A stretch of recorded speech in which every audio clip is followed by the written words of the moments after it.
ఈరోజు వీడియోలో form tags తప్పితే మిగిలిన హెచ్టిఎంఎల్ ట్యాగ్స్ అన్నిటి గురించి మనం నేర్చుకుందాం.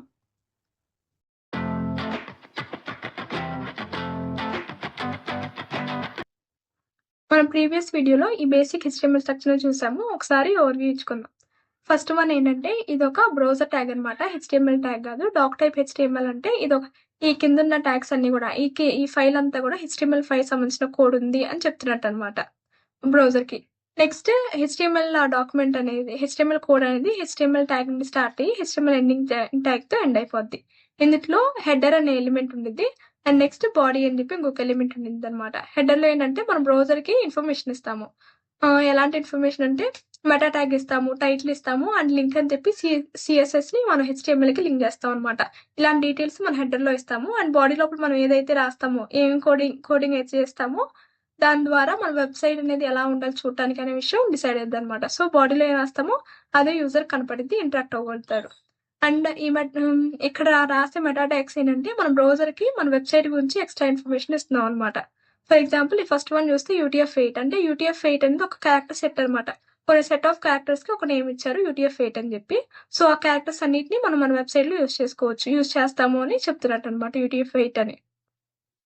నెక్స్ట్ వ్యూ పోర్ట్ అంటే యూజర్స్ రకరకాల డివైజెస్ లో మన వెబ్సైట్ ని ఓపెన్ చేస్తారు కదా. అండ్ ల్యాప్టాప్ లో కానీ ఫోన్స్ లో కానీ లేదా టాబ్లెట్స్ లో కానీ ఇలా యూజ్ చేస్తారు కాబట్టి మన వెబ్సైట్ ఆ స్క్రీన్ విడ్త్ తగ్గట్టుగా డిస్ప్లే అవ్వాలి అని చెప్పి బ్రౌజర్ చెప్తున్నట్టు అనమాట. ఇనిషియల్ స్కేల్ 1 అంటేనేమో 100% జూమ్ తో డిస్ప్లే అవ్వాలి. కొంతమంది జూమ్ ఏంటంటే 70%, 80% అని, కొంతమంది 120, 150 అని అలా ఉంటుంది. అలా కాకుండా 100% జూమ్ తో డిస్ప్లే చెయ్యి అని చెప్తున్నట్టు అనమాట. నెక్స్ట్ డిస్క్రిప్షన్ అంటే మన వెబ్సైట్ గురించి డిస్క్రిప్షన్ ఇస్తాము. అంటే ఎలాంటి కంటెంట్ అనేది వెబ్సైట్లో యూజర్ చూడగలుగుతారు అనే విషయాన్ని చెప్తాం అనమాట. కీవర్డ్స్ అంటే యూజర్ ఎలాంటి కీవర్డ్స్ని సెర్చ్ ఇంజిన్కి ఇస్తే మన ఈ వెబ్సైట్ని రికమెండేషన్ చూపించాలి అని చెప్తాం అనమాట. నెక్స్ట్ ఆథర్ అంటే ఎవరైతే ఈ వెబ్సైట్ డిజైన్ చేశారో వాళ్ళ గురించి నేమ్ అండ్ వాళ్ళ డీటెయిల్స్ని ఇస్తాము. నెక్స్ట్ టైటిల్ అంటే మన వెబ్సైట్ నేమ్ ఏదైతే ఉందో అది టైటిల్లో ఇస్తాం అనమాట. ఫర్ ఎగ్జాంపుల్ ఇప్పుడు నేను సేవ్ చేశాను అనుకోండి. సేవ్ చేసి చూశాను. ఇది నేను డెస్క్టాప్ మీద సేవ్ చేశాను. హెచ్టిఎంఎల్ ట్యాగ్స్ ఈ ఫోల్డర్లో ఇండెక్స్ అని సేవ్ చేశాను. ఇండెక్స్ అని ఎందుకు సేవ్ చేశాను అంటే జనరల్గా మన వెబ్సైట్ అనేది ఇండెక్స్ అనే పేజ్ నుండి స్టార్ట్ అవుతుంది అనమాట. ఇండెక్స్ అనే హెచ్టిఎంఎల్ పేజ్ నుండి స్టార్ట్ అయ్యింది. ఈ ఫైల్ నుంచి ఫైల్ నేమ్ ఇండెక్స్ పెట్టడం వల్ల ఏంటంటే మన బ్రౌజర్కి డిఫాల్ట్గా అర్థమైంది. కొన్ని సెట్ ఆఫ్ హెచ్టిఎంఎల్ ఫైల్స్ ఉన్నాయి అనుకోండి. అందులో మనం స్పెసిఫై చేయకపోయినా కానీ ఫస్ట్ ఇండెక్స్ .html ఓపెన్ చేసింది. ఇందులోనే మెయిన్ కంటెంట్ ఉంటుందని బ్రౌజర్ డిఫాల్ట్గా అనుకుంది అనమాట. అందుకు మన మెయిన్ హెచ్టిఎంఎల్ ఫైల్ ఏదైతే ఉందో దానికి ఇండెక్స్ అని ఇవ్వటం మంచిది. సో నేను దీన్ని ఇప్పుడు ఓపెన్ చేస్తున్నాను. ఇలా కనిపిస్తుంది కదా. సో ఇక్కడ చూస్తే basic HTML with meta tags అని ఉంది కదా. సో అదే మన టైటిల్ అనమాట. మన టైటిల్ ఏదైతే పెడతామో మన వెబ్సైట్ నేమ్ అలా వచ్చింది. అండ్ ఈ లోపల మనం రాసిన H1 అండ్ పారాగ్రాఫ్ ట్యాగ్స్ అనమాట. H1 పెద్ద సైజులో కనిపించింది అండ్ పారాగ్రాఫ్ స్మాల్ సైజులో కనిపించింది. ఇది బోల్డ్లో ఉంది, ఇది నార్మల్గా ఉంది.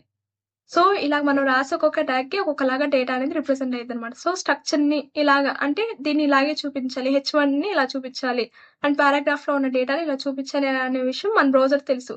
అది క్రోమ్ అయినా ఎడ్జ్ అయినా లేదా వేరే ఏ బ్రౌజర్ అయినా సరే ఆ బ్రౌజర్కి ఈ HTML, CSS అండ్ JSని అర్థం చేసుకోవడం వచ్చు అనమాట. అందుకనే అవి చూపించగలుగుతాయి. మనకి సికి ఎలాగైతే సి కంపైలర్, పైథాన్కి అయితే పైథాన్ ఇంటర్ప్రిటర్ ఉంటాయి కదా. అంటే పైథాన్ కోడ్ని అర్థం చేసుకునేది, అందుకని పైథాన్ ఇంటర్ప్రిటర్ అంటున్నాం. సి కోడ్ని అర్థం చేసుకునేది కాబట్టి సి కంపైలర్ అంటున్నాము. సిమిలర్గా మన HTML, CSS, JS మూడింటిని అర్థం చేసుకోగలిగే సాఫ్ట్వేరే మన బ్రౌజర్స్ అనమాట. మన బ్రౌజర్స్ అర్థం చేసుకొని వాటికి ఎలా డిస్ప్లే చేయాలి అనే విషయం తెలుసు అనమాట. సో అందుకని ఇది డిఫాల్ట్గా .html అనగానే మన OS ఏం చేస్తుందంటే అదొక బ్రౌజర్ ఐకాన్ లాగా చూపించింది. అంటే బ్రౌజర్తో ఓపెన్ అయింది అని చెప్పి చెప్తున్నట్టు అనమాట. ఓకే,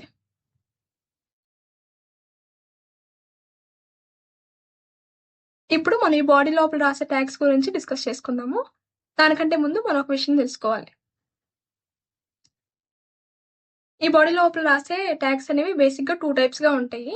నార్మల్గా ఉండే పెయిడ్ ట్యాగ్స్ అంటారు. నార్మల్ ట్యాగ్స్ అనొచ్చు లేదా పెయిడ్ ట్యాగ్స్ అనొచ్చు. నెక్స్ట్ సింగిల్టన్, సెల్ఫ్ క్లోజింగ్ లేదా వాయిడ్ ట్యాగ్స్ అంటారు. అంటే ఇక్కడ చూసారా వీటికి ఓపెన్ అండ్ క్లోజింగ్ ట్యాగ్స్ అనేవి ఉన్నాయి. దీనికి ఓపెన్, క్లోజ్ ట్యాగ్స్ అనేది ఉన్నాయి. కానీ కొన్ని ఏంటంటే జస్ట్ ఓపెన్ ట్యాగ్స్ మాత్రమే ఉంటాయి. వాటికి క్లోజింగ్ ట్యాగ్స్ లాంటివి ఉండవు. అలాంటి వాటిని సెల్ఫ్ క్లోజింగ్ అంటారు లేదా వాయిడ్ అంటారు లేదా సింగిల్టన్ ట్యాగ్స్ అని అంటారు అనమాట. నెక్స్ట్ HTML ఎలిమెంట్ అంటే ఏంటి అంటే ఇక్కడ చూస్తే దీన్ని స్టార్టింగ్ ట్యాగ్. ఇదొక యాంకర్ ట్యాగ్. యాంకర్ ఎలిమెంట్ అంటారు. దీన్ని యాంకర్ స్టార్టింగ్ ట్యాగ్. ఇది ఎండింగ్ ట్యాగ్ అనమాట. ఈ లోపల చూస్తే ఒక అట్రిబ్యూట్ అనేది ఉండింది. ఈ HRF is equals to some link ఇచ్చాము. అది అని లోపల ఉన్నదాన్ని కంటెంట్ అంటాము. సో ఇది ఓపెనింగ్ ట్యాగ్, ఇది క్లోజింగ్ ట్యాగ్, ఇది కంటెంట్ అండ్ దీన్నేమో అట్రిబ్యూట్ అంటారు. అంటే ప్రాపర్టీస్ అనమాట. సో ఈ అట్రిబ్యూట్ లో కీ ఉంటుంది, వాల్యూ ఉంటుంది. కీ ఏమో హెచ్ఆర్ఎఫ్, వాల్యూ ఏమో https facebook.com. అంటే ఈ పర్టికులర్ లింక్ మీద, అంటే ఈ పర్టికులర్ టెక్స్ట్ మీద క్లిక్ చేయగానే యూజర్ ఈ పర్టికులర్ URL కి రీడైరెక్ట్ అవ్వాలి అని మనం చెప్తున్నట్టు అనమాట. సో అలాగా మనకి అట్రిబ్యూట్స్ అనేవి హెల్ప్ అవుతాయి. సో ఇది మొత్తం కలిపి మనం ఎలిమెంట్ అంటాము. సో అలాగే anchor element, paragraph element, div element అని అంటాం అనమాట. ఓకే, ఇప్పుడు ఒక్కొక్క HTML ఎలిమెంట్స్ గురించి డిస్కస్ చేసుకుందాం. ఫస్ట్ బేసిక్ స్ట్రక్చర్ ఇది. మనం మెటా ట్యాగ్స్ లేకుండా కూడా మనం HTML ఫైల్స్ ని రాసుకోవచ్చు అనమాట. బట్ మెటా ట్యాగ్స్ ఉండటం రికమెండెడ్. ఓకే, బేసిక్ గా ఖచ్చితంగా ఉండాల్సినవి ఏంటంటే ఈ డాక్ టైప్ HTML అనేది ఉండాలి, అండ్ HTML ఉండాలి. HTML లోపల హెడ్ ఎలిమెంట్, బాడీ ఎలిమెంట్ అనేది ఉండాలి. ఈ బాడీ లోపల మనం ఏదైతే రాస్తామో అదే మన బ్రౌజర్ లో మనకి కనిపించింది అనమాట. అండ్ HTML ఏంటంటే మనం ఎలా క్యాపిటల్ రావాలి, స్మాల్ రాయాలి లేదా క్యాపిటల్ రాయాలని ఏమి ఉండదు. మనం ఎలా రాసినా సరే మన HTML మన బ్రౌజర్ అనేది అర్థం చేసుకొని రెండర్ చేస్తుంది. కాకపోతే మనం ప్రాపర్ గా రాసుకోవడం రికమెండెడ్. ఎందుకంటే ఎవరన్నా వేరే డెవలపర్స్ కనుక చూస్తే ఇన్కన్సిస్టెంట్ గా ఉందనుకోండి, వాళ్ళకి డెవలప్మెంట్ కష్టంగా ఉండిద్ది. అండ్ కొన్ని బ్రౌజర్స్ లో అన్ఎక్స్పెక్టెడ్ బిహేవియర్ అనేది ఉండిద్ది. కాబట్టి ఏ ట్యాగ్ ఎందులో రాయాలో అందులో రాస్తే మంచిది, అండ్ ప్రాపర్ గా రూల్స్ ని ఫాలో అవుతాం కూడా మంచిది అనమాట. సో ఆ ట్యాగ్స్ అన్నిటి గురించి నేర్చుకోండి. First heading element. Heading element అంటే మనం హెడ్డింగ్ చూసాం కదా ఇక్కడ ఇలాగా. సో ఇలాంటి హెడ్డింగ్స్ ఎలిమెంట్ అనేవి బేసిక్ గా 6 ఉన్నాయి. H1, H2, H6 అని ఒక్కొక్కటి ఒక్కొక్క సైజ్ లో ఉంటాయి అనమాట. ఫర్ ఎగ్జాంపుల్ దీన్ని కాపీ చేస్తాను.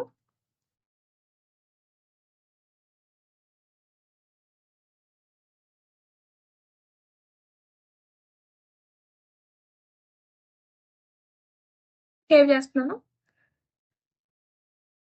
ఇప్పుడు ఇక్కడికి వచ్చి రిఫ్రెష్ కొడితే రిఫ్రెష్ అయ్యి పేజ్ నాకు కనిపిస్తుంది. ఇక్కడ చూస్తే H1 ఏమో చాలా పెద్ద సైజ్ లో ఉంది, H2 లో ఇంకొంచెం చిన్న సైజ్ ఉంది, H3 ఇంకా చిన్నగా, H4, H5 అండ్ H6 చాలా చిన్నగా ఉందన్నమాట. సో ఇలాగా డిఫరెంట్ లెవెల్స్ ఆఫ్ హెడ్డింగ్స్ ని మనం రిప్రజెంట్ చేయడానికి ఈ H1 టు H6 ని మనం యూజ్ చేస్తాము. Okay, next paragraph element. మనం కనుక ఒక పారాగ్రాఫ్ ని HTML లో చూపించాలి, మనకు వెబ్సైట్ లో చూపించాలి అనుకుంటే ఈ పారాగ్రాఫ్ ట్యాగ్ లోపల మనం రాయొచ్చు అనమాట.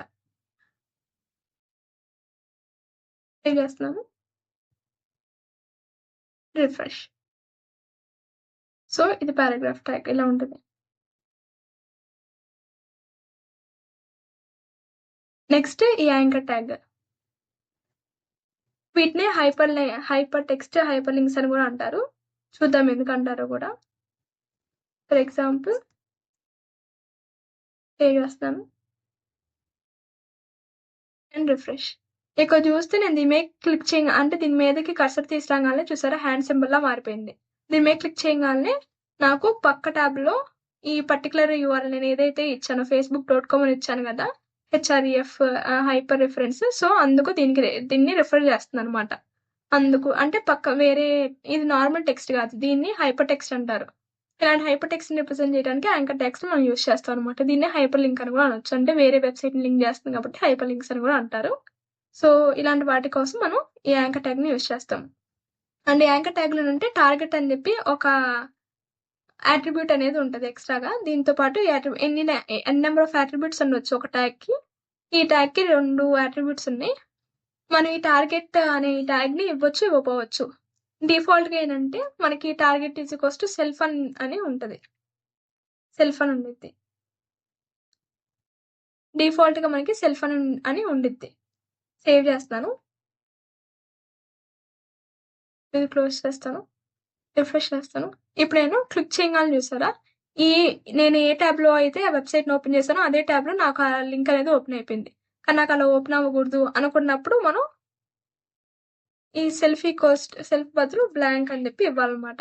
డిఫాల్ట్ గా సెల్ఫ్ అని ఉంటుంది, అంటే మన టార్గెట్ అని అట్రిబ్యూట్ ని ఇచ్చినా ఇవ్వకపోయినా సరే సెల్ఫ్ గా ఓపెన్ అయిపోద్ది. సేవ్ చేస్తే బ్యాక్ వెళ్తే రిఫ్రెష్ చేస్తే దీని మీద క్లిక్ చేస్తే పక్క ట్యాబ్ లో ఓపెన్ అయింది. ఫర్ ఎగ్జాంపుల్ నేను ఇప్పుడు ఈ ట్యాగ్ ని నేను ఇప్పుడు ఈ యాట్రిబ్యూట్‌ని రిమూవ్ చేస్తున్నాను.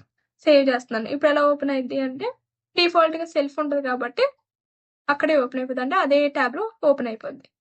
సో, ఇలా అనమాట. ఓకే. Next image element. ఇక్కడ నేను ఒక ఇమేజ్‌ని గనక డిస్‌ప్లే చేయాలి అనుకున్నప్పుడు ఈ ఇమేజ్ ఎలిమెంట్‌ని యూజ్ చేసుకుంటాం అనమాట. ఇమేజ్ పేరు ఏదైతే అది ఇక్కడ ఇవ్వాలి. అండ్ ఇమేజ్ ఎక్స్‌టెన్షన్ జేపీజీయా లేకపోతే పీఎన్‌జీయా అని చెప్పి ఇక్కడ ఎక్స్‌టెన్షన్ ఇవ్వాలి. అండ్ ఆల్టర్ అని చెప్పి ఆల్ట్ టెక్స్ట్ ఇవ్వాలి. అంటే ఒకవేళ ఇమేజ్ గనక లేదు అనుకుంటే అప్పుడు ఏం డిస్‌ప్లే చేయాలి అంటే ఈ పర్టిక్యులర్ టెక్స్ట్ అని డిస్‌ప్లే చేయాలి అని చెప్తున్నాం అనమాట. సో, సేవ్ చేసి ఇప్పుడు రిఫ్రెష్ చేశాను. నా దగ్గర ఆ పర్టిక్యులర్ ఇమేజ్ లేదు కాబట్టి ఇలా నాకు టెక్స్ట్ చూపిస్తుంది. ఇప్పుడు నేను ఇమేజ్‌ని డౌన్‌లోడ్ చేసుకొని డిస్‌ప్లే చేస్తాను.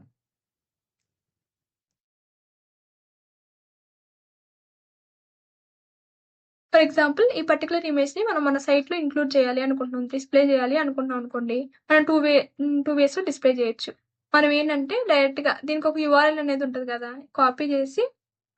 కాపీ ఇమేజ్ అడ్రెస్ ఉంది కదా! కాపీ చేసి మనం ఇక్కడికి వెళ్లి ఈ పర్టిక్యులర్ ఇమేజ్ డాట్ జేపీజీ బదులు రిమూవ్ చేసి పేస్ట్ చేశాను అనుకోండి. ఇక్కడ చూసారా డిఫాల్ట్‌గా జేపీజీ ఉంది. ఇప్పుడు సేవ్ చేస్తున్నాను. సేవ్ చేసి ఇక్కడికొచ్చి రిఫ్రెష్ కొట్టాననుకోండి. నాకిప్పుడు ఆ ఇమేజ్ అనేది కనిపిస్తుంది చూసారా? సో, నా సైట్‌లో ఆ ఇమేజ్ అనేది కనిపిస్తుంది. దీని హైట్, విడ్త్ ఎలా చేంజ్ చేయాలి అనే విషయాన్ని మనం సీఎస్ఎస్‌లో చూద్దాము. మనం హెచ్‌టీఎంఎల్‌తో కూడా చేయొచ్చు. బట్ స్టిల్ మనం సీఎస్ఎస్‌లో నేర్చుకుందాం ఆ విషయాలన్నిటి గురించి. సో, ఇమేజ్ ఎలా డిస్‌ప్లే చేయాలి అంటే ఇలా డిస్‌ప్లే చేయాలి. అదే మన లోకల్‌లో ఏదైనా ఇమేజ్ ఉందనుకోండి. ఫర్ ఎగ్జాంపుల్ ఇప్పుడు నేను దీన్నే సేవ్ ఇమేజ్ యాస్ అని చెప్పి డెస్క్‌టాప్‌లోనే సేవ్ చేస్తున్నాను. సో, ఇక్కడుంది మన హెచ్‌టీఎంఎల్ ఆహ్, ఫోల్డర్ అనేది. సో, ఇందులో సేవ్ చేస్తున్నాను. ఫ్లవర్. సో, ఇలా సేవ్.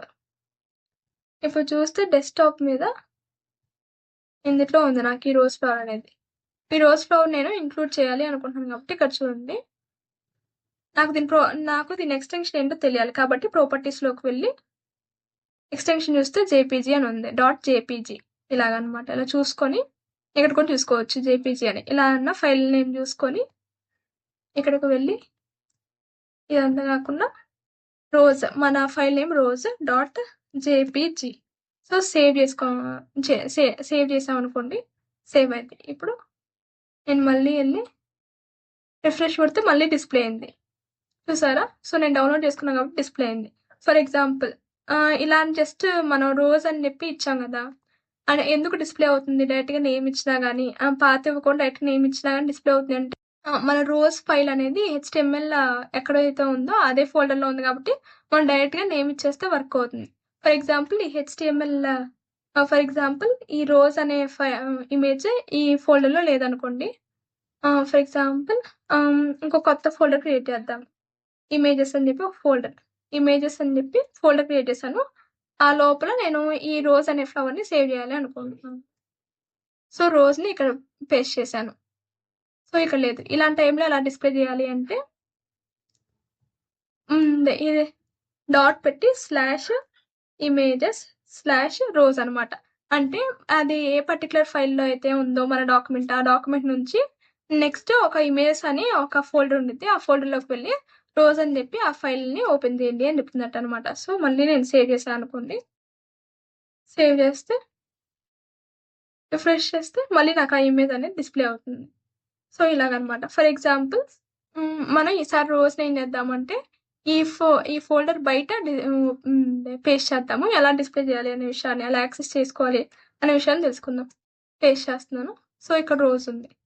ఇప్పుడెలా అంటే ఇప్పుడు మనకి ఇమేజ్ అనే ఫోల్డర్ అవసరం లేదు. ఇప్పుడు మనం బ్యాక్‌కి వెళ్ళాలి గదా! అంటే మన హెచ్‌టీఎంఎల్ ఫైల్ ఉన్న ఫోల్డర్ గాకుండా దాన్ని పేరెంట్ ఫోల్డర్‌లోకి వెళ్ళాలి. కాబట్టి 2 డాట్స్ పెట్టాలి. 2 డాట్స్ పెడితే డైరెక్ట్‌గా ఇంకా ఈ రోజ్ అనేది డైరెక్ట్‌గా ఫైల్ రూపంలో ఉంది గదా! ఫోల్డర్ లోపల లేదు కాబట్టి డైరెక్ట్‌గా రోజ్.జేపీజీ అని పెట్టేసుకోవచ్చు. ఇప్పుడు సేవ్ చేస్తే మళ్ళీ రిఫ్రెష్ చేస్తున్నాను. సో, మళ్ళీ ఇది డిస్‌ప్లే అయింది. సో, ఇలాగా మనం డిస్‌ప్లే చేసుకోవచ్చు. దీన్నేంటంటే రిలేటివ్ పాత్ అంటాం. ఎందుకంటే మనం పెట్టిన ఈ పాత్ అనేది ఎలా ఉందంటే మన ఈ హెచ్‌టీఎంఎల్ ఫైల్‌కి రిలేటెడ్‌గా ఉంది. మన HTML file and rose file అనేది ఎలాగ రిలేట్ అయి ఉన్నాయంటే ఇది ఎక్కడుంది అది ఎక్కడుంది అన్న దాన్ని బేస్ చేసుకొని కదా మనం ఈ పాత్ ఇచ్చాము.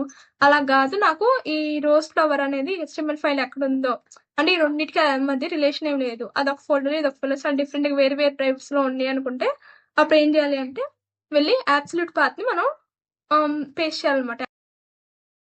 దీనికి రైట్ క్లిక్ ఇచ్చి ప్రాపర్టీస్ లోకి వెళ్ళి ఇక్కడ చూసారా సి యూజర్స్ ఝాన్సీ డెస్క్టాప్ అని కదా, సో ఇలా కాపీ చేసుకొని దీన్ని అబ్సల్యూట్ పాత్ అంటారు. ఇలా కాపీ చేసుకొని ఇక్కడికి వెళ్ళి పేస్ట్ చేసుకోవచ్చు. పేస్ట్ చేశాక మళ్ళీ మనకి కావాలి కదా rose.jpg డిస్ప్లే అవుతుంది. సో వర్క్ అవుతుంది అనమాట. సో ఇలా కూడా మన డిస్ప్లే, సో ఇలా చూస్తే ఇప్పుడు రోజ్ అనేది డిస్ప్లే అయింది. ఇలా దీన్ని అబ్సల్యూట్ పాత్ అంటారు. సో మనం ఇమేజ్ ని ఇలా డిఫరెంట్ వేస్ లో డిస్ప్లే చేయొచ్చు అనమాట, ఇమేజ్ సోర్స్ ని. Okay, next button. మనం కనుక ఏదైనా ఒక బటన్ ని డిస్ప్లే చేయాలి అనుకుంటే ఈ ట్యాగ్ ని యూజ్ చేస్తాము. కాపీ చేసి సేవ్ చేస్తాం.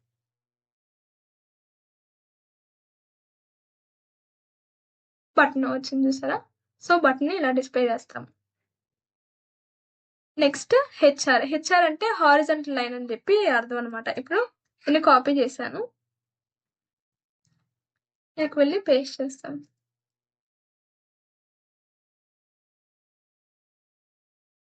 అంటే ఒక లైన్ వచ్చింది అనమాట మనకి. ఇప్పుడు రిఫ్రెష్ చేస్తే సరే ఇక్కడ ఒక లైన్ వచ్చింది, సో ఆ ట్యాగ్ యూజ్ చేయడం వల్ల ఇలాగ లైన్ వచ్చింది అనమాట మనకి. Next break tag. Break tag అంటేనేమో ఒక స్లాష్ లాగా, మనకు సి లాంగ్వేజ్ తెలిస్తే సి లాంగ్వేజ్ లో స్లాష్ ని ఎలా యూజ్ చేస్తామో సేమ్ అలాగే ఈ బ్రేక్ ట్యాగ్ అలా యూజ్ అయ్యింది అనమాట. అంటే ఒక లైన్ గ్యాప్ ని ఇవ్వడానికి యూజ్ అయ్యింది. సో ఇక్కడ నేను ఎంటర్ కొడుతున్నాను. ఇప్పుడు సేవ్ చేసి బ్రౌజర్లోకి వెళ్ళి చూస్తాను. నాకు ఇక్కడ ఎంటర్ కొట్టినా కానీ అన్ని కూడా ఒక లైన్ లో వచ్చినాయి కదా. HTML ఏంటంటే స్పేసెస్ ని ఎంటర్ క్యారెక్టర్స్ ని వేటిని పట్టించుకోదు అనమాట. సో అంతా ఒక దగ్గర డిస్ప్లే చేసేది.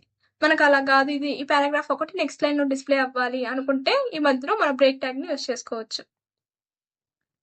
ఇక్కడ అని యూజ్ చేసుకోవచ్చు అనమాట. So break tag.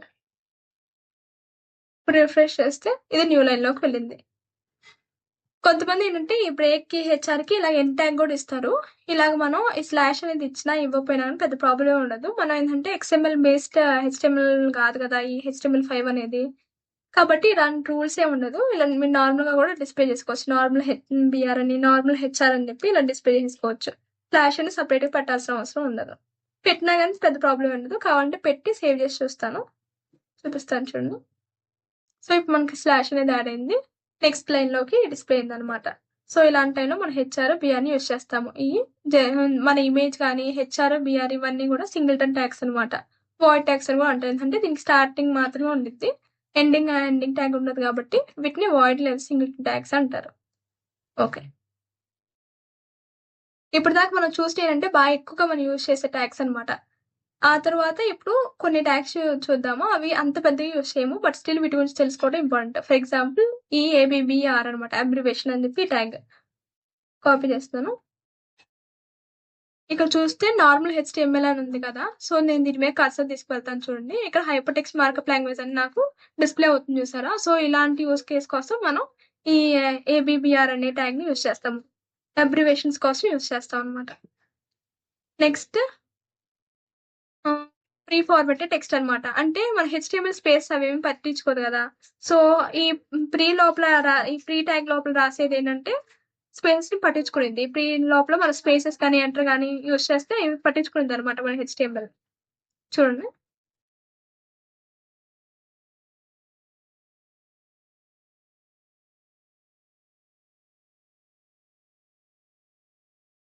సేవ్ చేస్తున్నాను.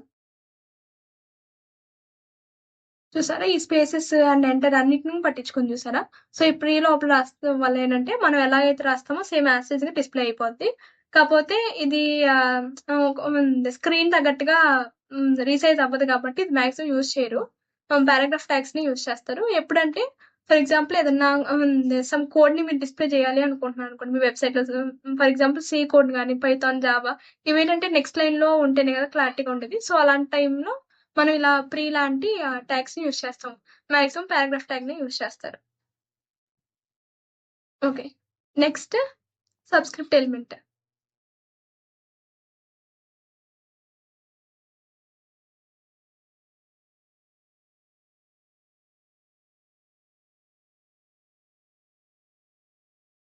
సో, ఇలా సబ్‌స్క్రిప్ట్ లాగా డిస్‌ప్లే అయిద్దనమాట.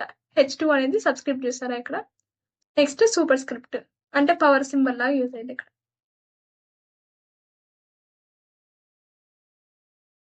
సేవ్ చేస్తా.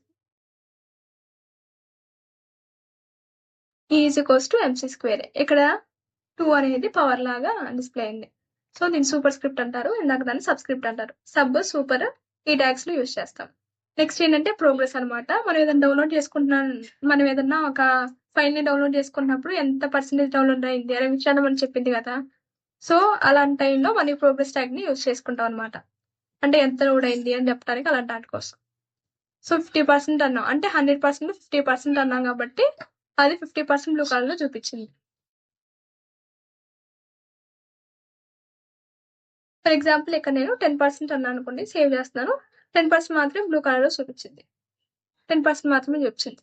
సో, అలాగా మనం ఈ వాల్యూ అనేది ఈ వాల్యూ యాట్రిబ్యూట్, ఈ మ్యాక్స్ యాట్రిబ్యూట్ వీటినేంటంటే మనం జేఎస్ ద్వారా చేంజ్ చేయొచ్చనమాట. సో, అలాగ మనం వీటిని ఎప్పటికప్పుడు అప్‌డేట్ చేస్తూ ఉండొచ్చు. 2బీ అనేది డబుల్ కోట్స్ లోపల వస్తది. సరే ఇక్కడ డబుల్ కోట్స్ అనేది డిస్‌ప్లే అయినాయి. మనం ఇక్కడ నార్మల్‌గా మన కీబోర్డ్‌లోని కోట్స్‌ని కూడా యూజ్ చేసుకోవచ్చు. అంటే ఫర్ ఎగ్జాంపుల్ ఇలాగ. ఇలా యూజ్ చేసుకోవచ్చు. సేవ్ చేస్తున్నాను. సో, ఇలాగైనా మనకు డబుల్ కోట్స్ అనేవి డిస్‌ప్లే అవుతాయన్నమాట. క్యూ ట్యాగ్ గాని, ఈఎం అని ఒక ట్యాగ్ ఉంటది. స్ట్రాంగ్ అని చెప్పి ఇంకొక ట్యాగ్ ఉంటది. సో, ఈ ట్యాగ్స్ లోపల మనం రాసిన కంటెంట్ ఏంటంటే, మన బ్రౌజర్ చెక్ చేసిద్దనమాట. ఫర్ ఎగ్జాంపుల్ యూజర్ గనక డైరెక్ట్‌గా 2బీ ఆర్ నాట్ 2బీ అని చెప్పి బ్రౌజర్‌లో సెర్చ్ చేశారనుకోండి, మనం ఇది క్యూలో పెట్టాం కాబట్టి, ఈ పర్టిక్యులర్ మన వెబ్‌సైట్‌ని ఫస్ట్ రిజల్ట్‌లో పెట్టడానికి ఎక్కువ ఛాన్సెస్ ఉన్నాయి. సో, ఈ పర్టిక్యులర్ సెంటెన్స్‌ని యాస్ ఇట్ ఈజ్ టైప్ చేస్తే చెక్ చేసుకుంటూ ఉండిద్దది బ్రౌజర్. ఓకే. ఇది మ్యాచ్ అయింది కాబట్టి, సో, ఇలాంటి ఈ వెబ్‌సైట్‌లో కంటెంట్ యూజర్‌కి హెల్ప్ అయ్యే అవకాశం ఉందని చెప్పి డిస్‌ప్లే చేస్తదనమాట. సేమ్ ఈఎం అన్న అంతే స్ట్రాంగ్ అని ఇంకో ట్యాగ్ ఉంటది. అదైనా అంతే అనమాట. సో, అలాగా ఇంపార్టెంట్ కంటెంట్ ఏదైతే ఉందో మన వెబ్‌సైట్‌లో ఇలాంటి ట్యాగ్స్‌లో రాయటం వల్ల మంచి యూజ్ ఉంది. మనం డైరెక్ట్‌గా డబుల్ కోట్స్ రాయటం వల్ల కంటే కూడా ఇలా కోట్‌లో ఇలాంటి వాటిలో రాయటం యూజ్‌ఫుల్ అనమాట. ఇది అండ్ నెక్స్ట్ ఈఎం అంటేనేమో ఎంఫసైజ్ అంటే ఇది చాలా ఇంపార్టెంట్ లేదా డిఫరెంట్‌గా చూపించాలి అనుకున్నప్పుడు దీన్ని మనం యూజ్ చేస్తాము. ఇది ఇటాలిక్ స్టైల్‌లో చూపిస్తదనమాట డేటాని.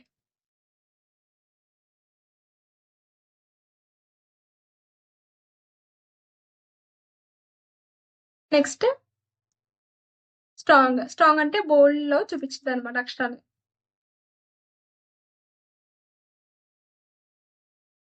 సో, అంటే ఇది ఇంపార్టెంట్ కంటెంట్ మన వెబ్‌సైట్‌లో అని చూపించడానికి మనం ఇలాంటి ట్యాగ్స్‌ని యూజ్ చేస్తాము.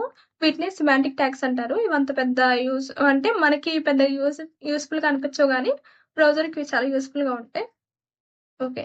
నెక్స్ట్ ఏంటంటే bold tag and underline and italic అని చెప్పి ఈ ట్యాగ్స్ ఉండయి. ఇయి పెద్దగా మనం యూజ్ చేయము. బట్ స్టిల్ ఊరికే నేర్చుకుందాము. ఇవేంటంటే స్టైల్స్ అనమాట. ఈ స్టైల్స్ మనం జనరల్‌గా సీఎస్ఎస్‌ని యూజ్ చేసుకొని చేస్తాము. అండ్ సీఎస్ఎస్‌ని యూజ్ చేసుకొని చేయటమే రికమెండెడ్. ఇది జస్ట్ మన హెచ్‌టీఎంఎల్ ఏంటంటే స్ట్రక్చర్‌ని చూపించడానికి. అంటే మన వెబ్‌సైట్‌లో ఉన్న కంటెంట్ చూపించడానికి మాత్రమే మనం హెచ్‌టీఎంఎల్ యూజ్ చేయాలి.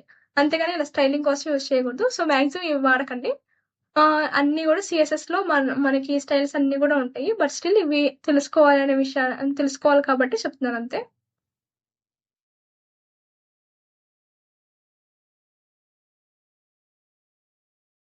బోల్డ్‌లో చూపిచ్చింది.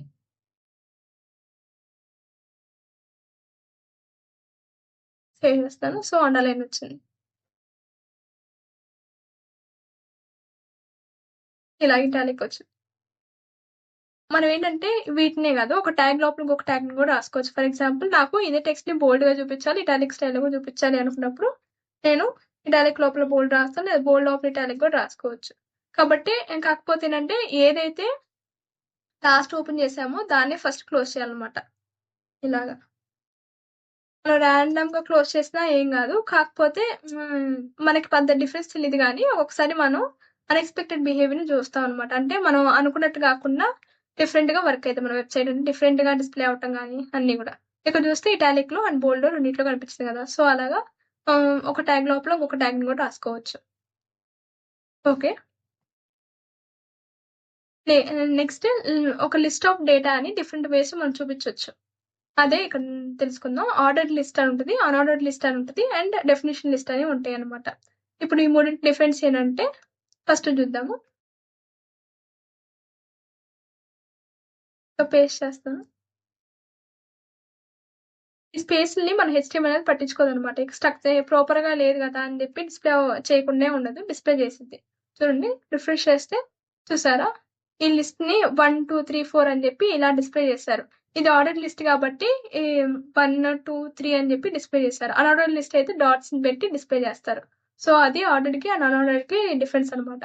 మనం వీటిని సీఎస్ఎస్‌లో యూజ్ చేసుకొని 1, 2, 3 బదులు ఏబీసీడీ అని లేదా రోమన్ నంబర్స్‌ని గాని అలాంటి వాటిని యూజ్ చేసుకోవచ్చు. మన అన్‌ఆర్డర్డ్ లిస్ట్‌లో ఏంటంటే, మనం డాట్స్ అనేవి డిస్‌ప్లే అవుతాయి.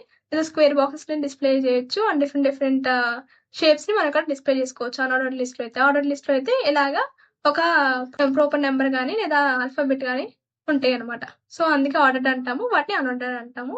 సో, అన్‌ఆర్డర్డ్ గూడా ఒకసారి చూద్దాము.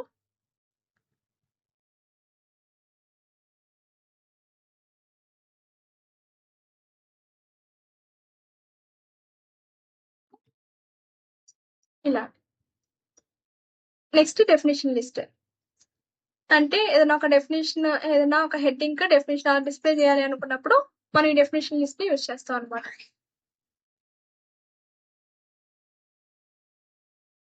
రిఫ్రెష్ చేస్తాం. ఇక్కడ చూసారా? టర్మ్ అని జెప్పి దానికి సంబంధించిన డెఫినిషన్. అలాగా మనం డెఫినిషన్ లిస్ట్‌ని యూజ్ చేసుకోవచ్చు.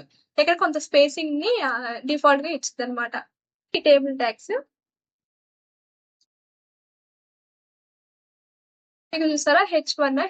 Heading 1, heading 2, heading 3 and data 1, 2, 3 and 4, 5, 6 ఇలా డేటా అనేది డిస్‌ప్లే అయ్యిద్ది చూసారా?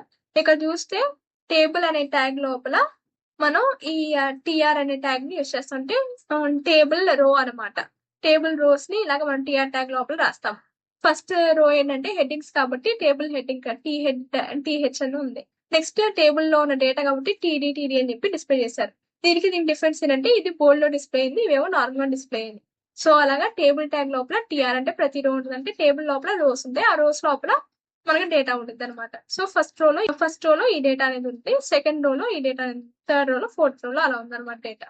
ఈ టేబుల్‌కి బార్డర్‌ని మనం ఎలా యాడ్ చేయాలి అనే విషయాన్ని సిఎస్‌లో తెలుసుకుందాం. Next div tag and span tag గురించి తెలుసుకుందాం. ఈ డివ్, స్పామ్ ట్యాగ్స్ అనే వాటిని కంటైనర్ ట్యాగ్స్ అంటారు. వీటిలో ఏంటంటే మనం కాంప్లెక్స్ డేటాని పెట్టొచ్చనమాట. అంటే ఫర్ ఎగ్జాంపుల్ ఇక్కడ పీ ట్యాగ్ ఉంది చూసారా? ఈ పీ ట్యాగ్ లోపల మనం టెక్స్ట్‌ని ప్లేస్ చేసాం గదా!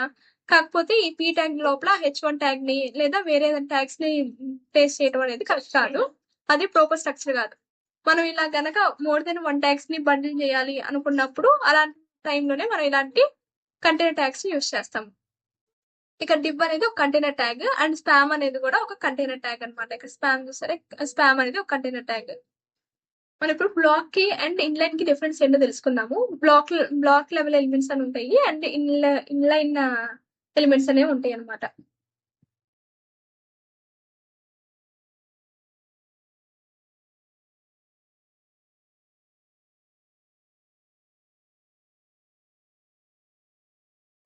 వెళ్ళి రిఫ్రెష్ చేద్దాము. చూడటానికి 2 నార్మల్‌గా డిస్‌ప్లే అయినట్టుగా అనిపిస్తుంది గదా! బట్ స్టిల్ వీటి మధ్య డిఫరెన్స్ ఉంది. అదేంటనేది మన డెవలపర్ టూల్స్ ద్వారా తెలుసుకుందాం. మనం రైట్ క్లిక్ ఇచ్చి ఇన్స్పెక్ట్ క్లిక్ చేస్తే మనకి డెవలపర్ టూల్స్ అనేది ఓపెన్ అయిద్దనమాట. వీటిని డెవలపర్ టూల్స్ అంటారు. ఇక్కడ చూస్తే ఈ ఎలిమెంట్స్ ట్యాబ్‌లో మన హెచ్‌టీఎంఎల్ అనేది ఓపెన్ అయ్యి ఉంటది. ఏ వెబ్‌సైట్ హెచ్‌టీఎంఎల్ అయినా సరే దీంట్లో ఓపెన్ అయ్యి ఉంటది. ఈ హెడ్ డ్రాప్ మనం ఏదైతే రాస్తామో అదంతా ఇక్కడ డిస్‌ప్లే అయిద్ది. అండ్ బాడీ లోపల ఏదైతే రాస్తామో అది ఇక్కడ డిస్‌ప్లే అయిద్ది. పెట్టంగాల్నే బ్లూ కలర్‌లో కనిపిస్తుంది చూసారా? హెలో అండ్ హాయ్ మొత్తం గూడా. సో, ఇది ఎందుకంటే మనం ఇలాగా యాక్సెస్ చేసుకోవచ్చు ఎలిమెంట్స్‌ని. ఇలాగా మనకి హైలైట్ అవుతాయన్నమాట ఎలిమెంట్స్. మనం ఏదైతే సెలెక్ట్ చేసామో అప్పుడు. ఫర్ ఎగ్జాంపుల్ ఇక్కడ చూడండి హలో మాత్రం సెలెక్ట్ చేస్తే హలో మాత్రం బ్లూ కలర్‌లో వచ్చింది. ఇక్కడ హాయ్ సెలెక్ట్ చేస్తే హాయ్ మాత్రం బ్లూ కలర్‌లో వచ్చింది. అండ్ మీరు ఈ రెండిటికి డిఫరెన్స్ అబ్జర్వ్ చేసారా? ఈ డివ్‌లో ఏంటంటే ఇది కంప్లీట్ విడ్త్ తీసుకుంది. కంప్లీట్ గా బ్లూ కలర్ లో డిస్ప్లే అయింది. అంటే ఇది ఎంత విడ్త్ అయితే తీసుకుందో ఆ విడ్త్ మొత్తం కనపడుతుంది అనమాట ఆ బ్లూ కలర్ లో మనకి. ఇక్కడ హాయ్ చూస్తే ఆ కొంచెమే తీసుకుంది, అంటే ఆ టెక్స్ట్ ఎంత వరకు అయితే ఉందో అంతవరకే తీసుకుంది. అది స్పాన్ కి అండ్ డివ్ కి ఉన్న మధ్య డిఫరెన్స్ అనమాట. బ్లాక్ లెవెల్ ఎలిమెంట్స్ ఏంటంటే న్యూ లైన్ లో ఓపెన్ అయ్యి అండ్ అవే కంప్లీట్ విత్ తీసుకుంటాయి. న్యూ లైన్ లో ఓపెన్ అవుతాయి అండ్ కంప్లీట్ విత్ తీసుకుంటాయి. ఇవైతే ఏ లైన్ లో అయితే ఉన్నాయో ఆ లైన్ లో డిస్ప్లే అవుతాయి అనమాట. నెక్స్ట్ స్పేస్ ని యూజ్ చేయకుండా వదిలేస్తాయి. సో పక్కన వేరే ఎలిమెంట్స్ ఏమైనా కావాలంటే ప్లేస్ చేసుకోవచ్చు. సో ఇది డివ్ స్పానే కాదు, చాలా ఎలిమెంట్స్ ఉన్నాయి అనమాట. పారాగ్రాఫ్ అనేది కూడా ఒక బ్లాక్ లెవెల్ ఎలిమెంటే. ఇంకా H1 అనేది ఒక బ్లాక్ లెవెల్ ఎలిమెంట్. ఇంకా మన ఇన్లైన్ ఎలిమెంట్స్ ఏంటివంటే మన యాంకర్ ట్యాగ్ అనేది ఒక ఇన్లైన్ ఎలిమెంట్, మన ఇమేజ్ అనేది ఒక ఇన్లైన్ ఎలిమెంట్. ఇలాంటి వాటిని గ్రూప్ చేయాలి అనుకున్నప్పుడు స్పాన్ ని యూజ్ చేయాలి. అది మన బ్లాక్ లెవెల్ ఎలిమెంట్స్ కనుక గ్రూప్ చేయాలి, ఒక సెట్ లాగా చేయాలి అనుకున్నప్పుడు వన్ డివ్ ని యూజ్ చేయాలన్నమాట. అండ్ స్పామ్ ని మాక్సిమం మనం గ్రూప్ చేయడానికి యూజ్ చేయము. ఎలా అంటే కంటెంట్ ని కొంచెం డిఫరెంట్ గా చూపించాలి వెబ్సైట్ లో అనుకున్నప్పుడు ఈ స్పామ్ ని యూజ్ చేసుకొని ఈ స్పామ్ లోపల ఒక సిఎస్ఎస్ క్లాస్ ని లేదా ఒక సిఎస్ఎస్ స్టైల్ ని యూజ్ చేస్తాం అనమాట. దానివల్ల ఈ కంటెంట్ డిఫరెంట్ గా చూపించగలుగుతాము. టిబ్ లో కూడా ఇన్లైన్ ఎలిమెంట్స్ అంటే యాంకర్ ట్యాగ్స్ అండ్ ఇమేజింగ్ కూడా పెట్టొచ్చు. బట్ స్టిల్ మన HTML అనేది అది రికమెండెడ్ కాదు. మాక్సిమం కుదిరినంత వరకు డిబ్ లోనే మనం ప్లేస్ చేయడానికి ట్రై చేయాలి. అండ్ ఇన్లైన్ ఎలిమెంట్స్ ని స్పామ్ ద్వారానే గ్రూప్ చేయడానికి ట్రై చేయాలన్నమాట. ఓకే. అండ్ ఈ స్పామ్ డిబ్ ఏంటంటే మనం బ్లాక్ లెవెల్ ఎలిమెంట్స్ ని గ్రూప్ చేయడానికి యూజ్ చేస్తారు. అండ్ స్పామ్ ని ఇన్లైన్ కదా, కానీ మాక్సిమం స్పామ్ ని ఇన్లైన్ ఎలిమెంట్స్ ని గ్రూప్ చేయడానికి యూజ్ చేయరు. ఎలాగంటే ఒక సెట్ ఆఫ్ లైన్, ఒక పారాగ్రాఫ్ లో ఒక పర్టికులర్ వర్డ్ ని మనం హైలైట్ చేయాలి అనుకున్నప్పుడు ఎక్కువగా స్పామ్ ని యూజ్ చేస్తాం అనమాట. స్పామ్ లో ఆ పర్టికులర్ టెక్స్ట్ ని ప్లేస్ చేసుకుని ఆ టెక్స్ట్ కంటూ ఒక స్టైల్ ని ఇస్తారు అనమాట సిఎస్ఎస్ ద్వారా. సో అలాంటి వాళ్ళు ఎక్కువ స్పామ్ యూజ్ చేస్తారు. మాక్సిమం గ్రూప్ చేయడానికి యూజ్ చేయరు. ఎందుకంటే మనం ఇన్లైన్ స్టైల్స్ ని, ఇన్లైన్ ఎలిమెంట్స్ ని మాక్సిమం ఎప్పుడు గ్రూప్ చేయాల్సిన అవసరం రాదు. ఎక్కువగా మనం బ్లాక్ లెవెల్ ఎలిమెంట్స్ మాత్రం గ్రూప్ చేస్తాము. అది డివ్ యూజ్ చేసుకొని గ్రూప్ చేస్తాము. ఇక్కడ చూద్దాము. ఓకే, ఇప్పుడు ఇది కాపీ చేసి నార్మల్ గానే డిస్ప్లే అయితే మనకి పెద్ద డిఫరెన్స్ కనిపించదు.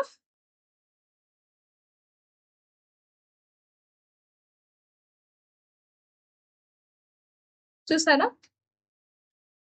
ఇప్పుడు ఈ డివ్ లో ఇది మొత్తం కూడా డివ్ డిస్ప్లే అవుతుంది. ఇక్కడ H2 కూడా కంప్లీట్ విత్ తీసుకుంటుంది, పారాగ్రాఫ్ కూడా కంప్లీట్ విత్ తీసుకుంటుంది. అలాగా. నెక్స్ట్ స్పామ్ ఎలిమెంట్ చూస్తే ఇది కాపీ చేశాను. ఇక్కడ ఏంటంటే నేను సిఎస్ఎస్ ని యూజ్ చేశాను. దీని అర్థం ఏంటంటే ఈ టెక్స్ట్ ఉంది కదా, ఈ లోపల ఉన్న టెక్స్ట్ అంటే ఈ స్పామ్ లోపల ఉన్న టెక్స్ట్ రెడ్ కలర్ లో డిస్ప్లే అవ్వాలి అని చెప్తున్నట్టు అనమాట ఈ స్టైల్. వీటి గురించి మనం సిఎస్ఎస్ లో నేర్చుకున్నాము. ప్రస్తుతానికి స్పామ్ గురించి అర్థం అవడం కోసం అని చెప్పి ఈ సిఎస్ఎస్ స్టైల్ ని యూజ్ చేశాను. చూసారా? మన డివ్ అయితే కనుక సపరేట్ లైన్ లో డిస్ప్లే అయిపోయేది. ఇక స్పామ్ కాబట్టి ఇది అదే లైన్ లో డిస్ప్లే అయింది. ఇక మనం చూస్తే బాడీ లోపల, పారాగ్రాఫ్ లోపల ఈ స్పామ్ అనేది కేవలం అంత విడ్త్ తీసుకుంది. పారాగ్రాఫ్ చూస్తే పారాగ్రాఫ్ కంప్లీట్ విడ్త్ తీసుకుంది. స్పాన్ మాత్రం ఆ పర్టికులర్ విడ్త్ మాత్రం ఎంతైతే టెక్స్ట్ ఉందో అంతవరకు విడ్త్ తీసుకుంది. అదే నేను డివ్ పెట్టాను అనుకోండి, స్పాన్ బదులు డివ్ పెట్టచ్చు. అంటే ఇలా ఇలా పెట్టకూడదు, బట్ స్టిల్ మనం నేర్చుకోవడానికి అని చెప్తున్నాను. ఇలా ఎక్స్పెరిమెంట్స్ చేసి చూడండి, మీకు అర్థమైంది ఎలాగా వర్క్ అవుతుంది ఇవి అని చెప్పి. రిఫ్రెష్ చేస్తాను. చూసారా? ఇది నెక్స్ట్ లైన్ లోకి వెళ్ళిపోయింది. సో ఇలా అన్వాంటెడ్ బిహేవియర్ వస్తాయి కాబట్టి మనం మాక్సిమం ఎలాగైతే రికమెండెడ్ స్టైల్స్ ఎలా అయితే ఉన్నాయో అలాగ మాత్రమే మనం వాటిని స్ట్రక్చర్ చేయాలి. అలా అయితేనే మనకి ప్రాపర్ గా ఉండిద్ది. అంటే HTML ని మన CSS ద్వారా యాక్సెస్ చేసుకున్నా లేదా JS ద్వారా కూడా మనం HTML ఎలిమెంట్స్ ని యాక్సెస్ చేసుకుంటాము. అలాంటి టైంలో మనకి మనం చేసే చేంజెస్ అనేవి మనం అనుకున్నట్టుగా రిఫ్లెక్ట్ అవుతాయి, లేదా ఒకసారి మనం అనుకున్నట్టుగా చేంజెస్ అనేవి జరుగుతాయి అనమాట. సో ప్రాపర్ గా ఈ ట్యాగ్స్ అనేవి దేంట్లో పెట్టాలో వాటిలో మాత్రమే ప్లేస్ చేయడం మంచిది. Okay. Next semantic tags. Semantic tags అంటే ఇవి మీనింగ్ ఉన్న ట్యాగ్స్ అనమాట. అంటే వీటికి HTML స్ట్రక్చర్ అంటూ ఏముండదు, సపరేట్ గా నార్మల్ టెక్స్ట్ లాగా డిస్ప్లే అవుతాయి. బట్ ఇవేంటంటే వీటి ద్వారా మనకు అర్థమైంది అనమాట. ఒక వెబ్సైట్ ఇలా స్ట్రక్చర్ చేసామా అని చెప్పి అర్థమైంది అనమాట. ఇలా స్ట్రక్చర్ చేసుకోవాలి అనే విషయం మనకు అర్థమైంది. ఇందులో ఏంటంటే వెబ్సైట్ ని 3 పార్ట్స్ గా డివైడ్ చేస్తారు.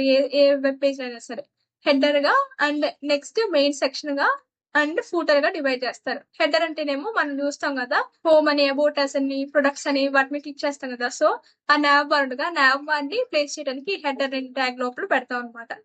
అండ్ ఈ మెయిన్ సెక్షన్ లోనేమో మిగిలిన డేటా మొత్తం పెడతాము. ఫోటోలో ఏంటంటే లింక్స్ ఉంటాయి అనమాట. ఆ పర్టికులర్ వెబ్సైట్ సంబంధించిన లింక్స్ ఉంటాయి కదా, యూట్యూబ్ కానీ ఫేస్బుక్ కానీ లేదా లింక్డ్ఇన్ కానీ ఇలాంటి వాటికి లింక్స్ ఉంటాయి కదా. సో అవన్నీ ఫోటోలో ఉంటాయి కాబట్టి ఫోటో సెక్షన్ లో వాటిని రాస్తాము. ఖచ్చితంగా ఫోటో వల్ల ఏమైనా చేంజ్ అయిపోద్దంటే ఏం చేంజ్ ఉండదు. జస్ట్ మనకు అర్థం అవడం కోసం ఇలా సెపరేట్ గా రాసుకుంటాం అనమాట ఈ సెక్షన్స్ ని. అందుకే వీటిని సిమాంటిక్ ట్యాగ్స్ అని అంటారు. ఇక్కడ ఈ మెయిన్ లోపల సెక్షన్స్ గా డివైడ్ చేసుకుంటారు. అన్ని సెక్షన్స్ అన్నిటిని ఆర్టికల్స్ గా డివైడ్ చేసుకుంటారు. ఇది జస్ట్ మనకు అర్థం అవటం కోసమే. అండ్ ఈ ఏ సైడ్ అనే ట్యాగ్ ఎందుకు అంటే, ఈ ఏ సైడ్ ద్వారా మన బ్రౌజర్ కి అర్థమైంది, ఓకే ఈ పర్టికులర్ వెబ్సైట్ లో యాడ్స్ ని మనం ఏ సైడ్ ట్యాగ్ ఉంది కదా, ఈ ట్యాగ్ లో డిస్ప్లే చేసుకోవచ్చు అని. ఒక వెబ్సైట్ కి మనకి యాడ్స్ ద్వారా కూడా మనీ వస్తాయి అనమాట. సో ఇది సిమాంటిక్ ట్యాగ్స్ అంటే. ఓకే, నెక్స్ట్ చాలా తక్కువ ట్యాగ్స్ మిగిలినాయి. ఫస్ట్ కమెంట్ అంటే ఏంటో చూద్దాము. కమెంట్ అంటే ఏం లేదు, మన సిఎస్ఎస్ లో స్లాష్ ఇచ్చి మనం డేటాని కమెంట్ చేస్తాం కదా. కమెంట్ లో ఏంటంటే ఆ పర్టికులర్ టెక్స్ట్ అంటే కమెంట్ లోపల మనం ఏదైతే రాస్తామో దాన్ని మన బ్రౌజర్ కానీ లేదా మన కంపైలర్ ఇంటర్ప్రిటర్స్ ఏమో అర్థం చేసుకోమన్నమాట. జస్ట్ వదిలేస్తాం. ఈ కమెంట్స్ ని మనం మన కోసం రాస్తాం అనమాట. అంటే ఫర్ ఎగ్జాంపుల్ ఒక పర్టికులర్ లైన్ లో నేను చేంజ్ చేశాను అని చెప్పి నాకు గుర్తుండాలని, లేదా ఫర్ ఎగ్జాంపుల్ ఎవరు నా కోడ్ ని అర్థం చేసుకోవాలి అనుకున్నప్పుడు నేను ఆ కమెంట్స్ రాయడం వల్ల వాళ్ళకి ఈజీగా అర్థమైంది. ఫర్ ఎగ్జాంపుల్ ఇక్కడికి వెళ్ళి నేను